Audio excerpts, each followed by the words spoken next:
जय हिंद दोस्तों, स्वागत है आप सभी का आपके अपने YouTube चैनल सुदामाई मित्रा में। दोस्तों, आज के इस वीडियो में हम बात करने वाले हैं पीएम किसान सम्मान निधि योजना के बारे में। तो दोस्तों, प्रधानमंत्री किसान सम्मान निधि योजना के तहत पंजीकृत किसानों को 6,000 रुपये सालाना की आर्थिक सहायता दी जाती है, लेकिन अब 5,000 रुपये अतिरिक्त एक नई योजना के तहत और दिए जाएंगे। अब कुल मिलाकर उनको 11,000 रुपये की आर्थिक सहायता मिलने वाली है। तो दोस्तों, वो योजना कौन सी है जिसके तहत 5,000 रुपये की आर्थिक सहायता किसानों को दी जाएगी? तो इस योजना की संपूर्ण जानकारी दोस्तों इस वीडियो में आपको मिलने वाली है। तो दोस्तों, इससे पहले मैं आपसे एक छोटी सी रिक्वेस्ट करना चाहूँगा कि यदि आप हमारे चैनल पर नए हैं तो प्लीज़ चैनल को सब्सक्राइब कर लें और बेल आइकन को प्रेस कर लें, ताकि शिक्षा, रोजगार व महत्वपूर्ण जानकारियों की अपडेट आपको मिलती रहे। तो दोस्तों, वीडियो स्टार्ट करते हैं।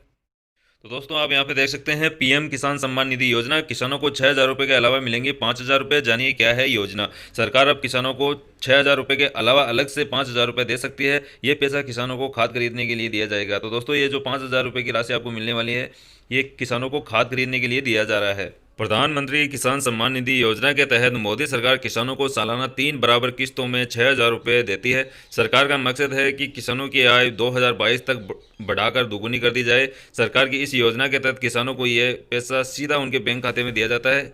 इस योजना के तहत किसानों को साल भर में 3 किस्तों में 6,000 रुपये दिए जाते हैं। हर एक किस्त में 2,000 रुपये दिए जाते हैं। सरकार अब किसानों को 6,000 रुपये के अलावा अलग से 5,000 रुपये दे सकती है। ये पैसा किसानों को खाद खरीदने के लिए दिया जाएगा। वर्तमान में सरकार बड़ी बड़ी फर्टिलाइजर्स कंपनियों को सब्सिडी देती है, लेकिन अब सरकार की योजना खाद सब्सिडी को कंपनियों को देने के बजाय किसानों के सीधे बैंक खाते में देने की है। तो दोस्तों, ये सरकार जो है पहले बड़ी बड़ी कंपनियों को सब्सिडी देती थी कि किसानों को उचित दर पर ये खाद मिल सके, लेकिन अब कंपनियों को न देकर सरकार सीधे किसानों के बैंक खाते में ये 5,000 रुपये की सब्सिडी देने वाली है। दरअसल कृषि लागत और मूल्य आयोग सीएसीपी ने किसानों को सीधे 5,000 रुपये सालाना खाद सब्सिडी के तौर पर देने की सिफारिश की है। आयोग ने अपनी सिफारिश में कहा है कि किसानों को रबी और खरीफ की फसल के लिए 2 बार किस्तों में 5,000 रुपये का भुगतान सीधे उनके बैंक खाते में किया जाना चाहिए। यानी पहली किस्त खरीफ की फसल के समय और दूसरी किस्त रबी की शुरुआत में ही दी जाए।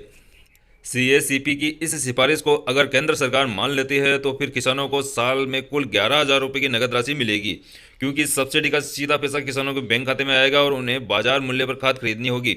ये बिल्कुल वैसे ही है जैसे एलपीजी सिलेंडर उपभोक्ताओं को सब्सिडी दी जाती है। मौजूदा समय में कंपनियों को दी जाने वाली सब्सिडी भ्रष्टाचार की शिकार है। हर साल सहकारी समितियों और भ्रष्टाचार अधिकारियों की वजह से खाद की किल्लत होती है, लिहाजा किसानों को बैंक में खाद खरीदना पड़ता है।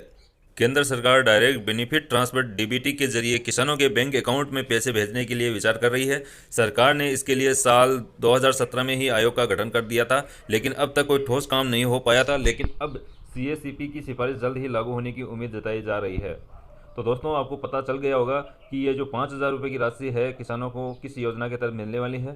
तो ये जो 5,000 रुपये की राशि है किसानों को खाद खरीदने के लिए दी जाएगी। ये पहले बड़ी बड़ी कंपनियों को ये राशि दी जाती थी कि किसानों को उचित दर पर ये खाद मिल सके, लेकिन भ्रष्टाचार के कारण किसानों को इसका उचित लाभ नहीं मिल पाता है। इसलिए सरकार ने ये निर्णय लिया है कि ये जो सब्सिडी की राशि है ये डायरेक्ट किसानों के बैंक खाते में ट्रांसफ़र कर दी जाए, ताकि उनको सीधा लाभ मिल सके। तो दोस्तों, ये थी आज की एक महत्वपूर्ण और लेटेस्ट जानकारी। दोस्तों, आशा करता हूँ कि ये जानकारी आपको अच्छी लगी होगी। दोस्तों, जानकारी अच्छी लगे तो वीडियो को लाइक, कमेंट और शेयर करना है, और साथ ही साथ आपके अपने यूट्यूब चैनल सुदामा मित्रा को सब्सक्राइब करना है, ताकि शिक्षा, रोजगार व महत्वपूर्ण जानकारी की अपडेट आपको मिलती रहे। तो दोस्तों, आज के लिए इतना ही। फिर मिलेंगे नई जानकारी और नए अपडेट के साथ। तब तक के लिए जय हिंद, जय भारत।